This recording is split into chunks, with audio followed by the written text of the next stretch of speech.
So the question is about the AQTF. The AQTF is the Australian Quality Training Framework.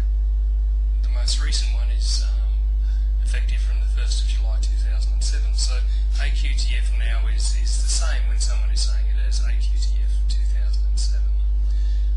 Before we actually look at what AQTF is, let's look at the purpose of VET.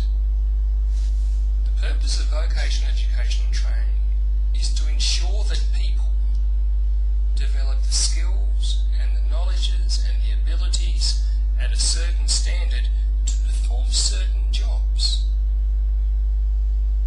Now, to do a certain job, let's say we've got the same job in North Queensland and South Australia. The skills, if it's the same job, will be the same, so the standards needs to be the same. So the AQTF is a way that we can control that the standards are consistent nationally. Alright, so that's what the AQTF is for. It's a national set of standards that seek to assure that we actually have a consistent, high quality training and assessment service for all people in Australia through the vocational education and training system. Okay? It has a number of components, but the important thing is that the AQTF determines whether or not an organisation can be registered to deliver training and registered to deliver or issue a qualification based on training. So the recognition that you have particular skills or abilities at a particular level is through a qualification. Not anyone can issue a qualification that is going to be recognised as meeting these national standards. So it's important for the issuing organisation to meet the standards of the Australian Quality Training Framework. And it has essential standards for registration for those organisations that wish to deliver nationally recognised vocational qualifications and competencies. Okay? And a part of that is the quality indicators. The quality indicators, they form part of the essential standards. Okay? Now what they do is they've actually been designed to help the registered training organisations, the RTOs, to conduct evidence-based and outcomes-focused continuous quality improvement. Okay?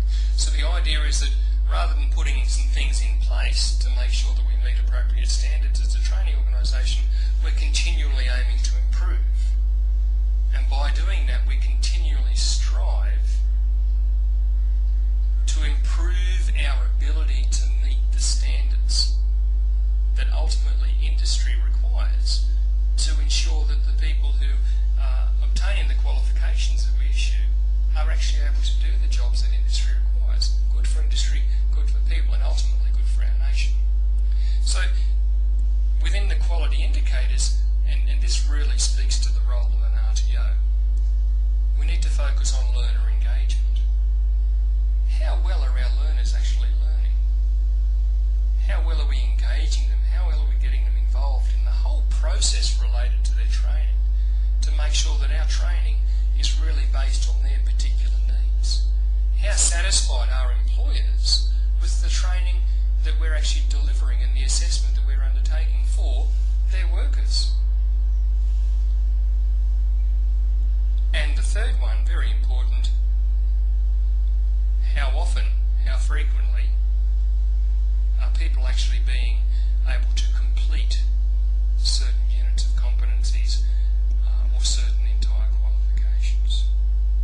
Now there's much more information if you want to go down the line of investigating how to become a registered training organisation. There's a huge amount of information about those standards.